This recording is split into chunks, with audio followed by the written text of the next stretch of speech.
Our first guest is a writer of speculative fiction and an avid cursor of winter weather, like so many of us. He writes novels, short stories, and plays mostly. His work has been featured on the popular internet site Amazon, and his plays have been produced rather mercilessly in St. Louis and New York City. His published work includes the novel Apocalypticon, the short story collection Pants on Fire, A Collection of Lies, and the upcoming novel If. Please give a warm Tuesday Funk welcome to Clayton Smith.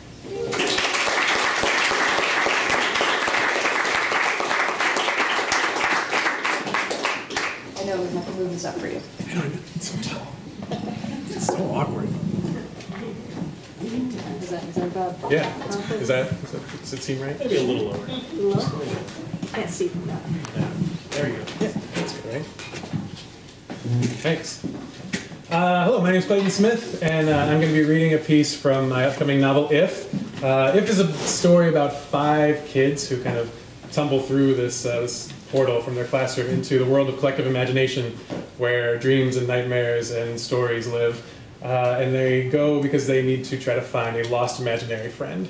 And it does not go terribly well for them. And I'm going to read a part that delves into where one of the characters has become a little lost and separated from the others, and it's not a good thing. Chapter 24, on the subject of stranger danger. Polly lay flat on her back, staring up at the bright, blazing sun. The fall into this new dream had been disorienting, but that's not what had bothered her as she struggled to catch the breath that had been knocked out of her lungs with the impact. No, it was the fact that her subjects had let her fall in the first place. A princess should always be caught. She sat up and brushed the desert sand off her arms. A princess should never touch the ground, she said aloud to any and all who would listen. But as she looked across the barren plain, she realized there was no one around to hear. The desert stretched on and on before her, vast and empty. There were no subjects in this kingdom to catch her.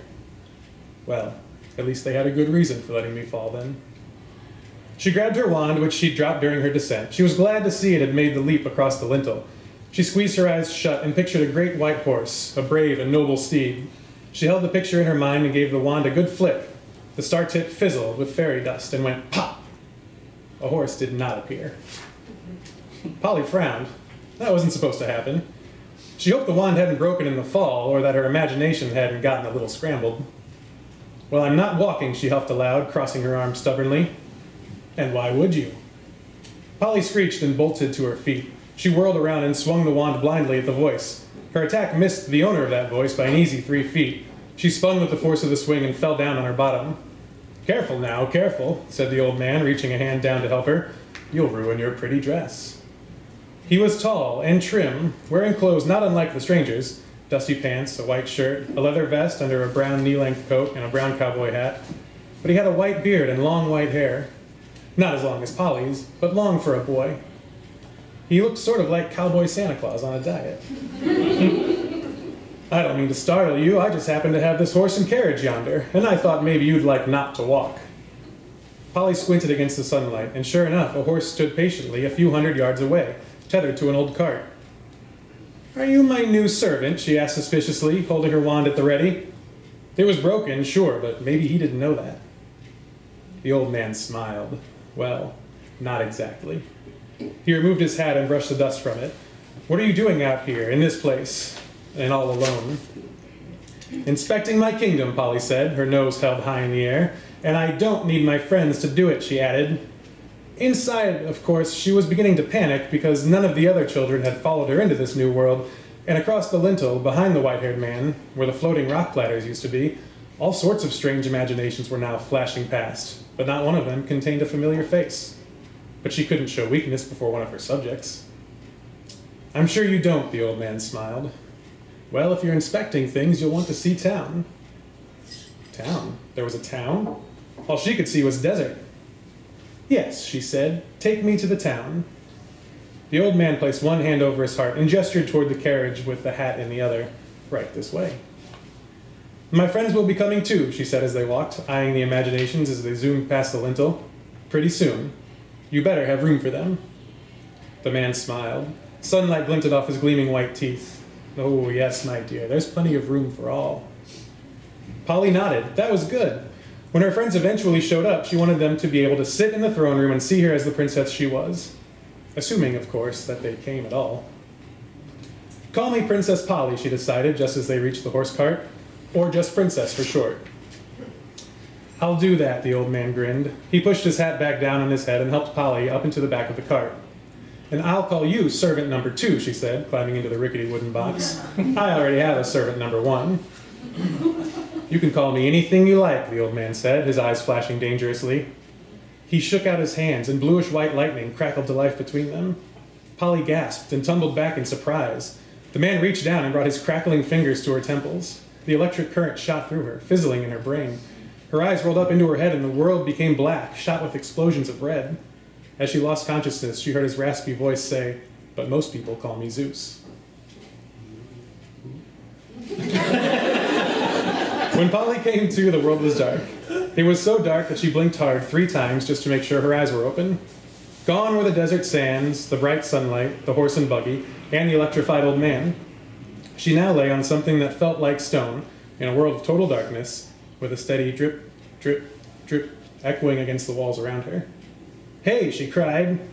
"Hey, hey, hey, hey," said her echo. Somehow, she didn't think this was the old man's town. She struggled to sit up, and as she did, she heard a loud scraping of metal. When she tried to scoot forward, something hard bit into both of her wrists, and she realized that there were chains attached to her arms. She cried out and pulled her hands forward, trying to break free, but the chains were fixed tightly to the stone wall behind her. She was stuck. She was a prisoner. "Help!" she screamed into the darkness. "Help! Help! Help! Help!" the darkness replied. Polly sighed. She knew the rules of being a princess. Princesses were strong. They were regal. They were prepared for any situation, and they always knew what to do next. Which meant that maybe Polly wasn't a princess, because what she did next was cry. Then suddenly a bolt of lightning burst into the space, washing her prison in pale blue light. The lightning struck a small stack of tinder, which instantly caught fire. The orange and yellow flames rose, throwing warm light on the face of the old man, who sat on the other side of the kindle and set to work stacking full logs on top. "Sorry about the chains," he said. "Nothing personal. Just didn't want you pitching over the side in your sleep." He nodded off to Polly's right, and in the glow of the fire, she could now see a deep chasm open up just a few feet away.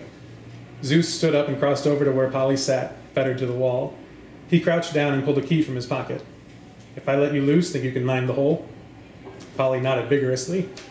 Zeus set to work unlocking her shackles. The chains fell away from her wrists, and Polly scurried back to the corner. "There's no need to be scared," he said, slipping the key back into his pocket. "You're safe enough here. I've no wish to harm a child. I have children of my own, you know, several dozen." He sat down and crossed his knees. With the fire behind him, Polly could only see him in silhouette, and his outline looked strangely childlike. "They cause me no small amount of trouble, most of them. But a father's usually helpless, isn't he?" Zeus gave her a wry grin. "I bet your father's useless against you, child." "I want to go home, please," Polly sniffled. She didn't know who this person was, or how he could make lightning with his hands, or why he was being nice to her even though keeping her prisoner was a mean thing to do, and she just wanted to go home. "You actually remind me of one of them. My daughter, Aphrodite," he laughed. "Headstrong and the queen of everything." "I'm a princess," Polly corrected him, rubbing the snot away from her nose. "Given enough time, there's little difference." Zeus rocked back on his haunches for a few moments, lost in thought. Then he shrugged, stood up, and brushed the dust off the seat of his pants. "Well, mind the drop there, and sit tight. I'll have food brought up to you. And I advise you not to try to leave the cave." "Why?" asked Polly, her bottom lip quivering. Zeus flashed her another smile, and young as she was, she still saw the danger in it. "Because," he said, turning to leave, "the 7-headed monster guarding the entrance wouldn't like it." Thank you.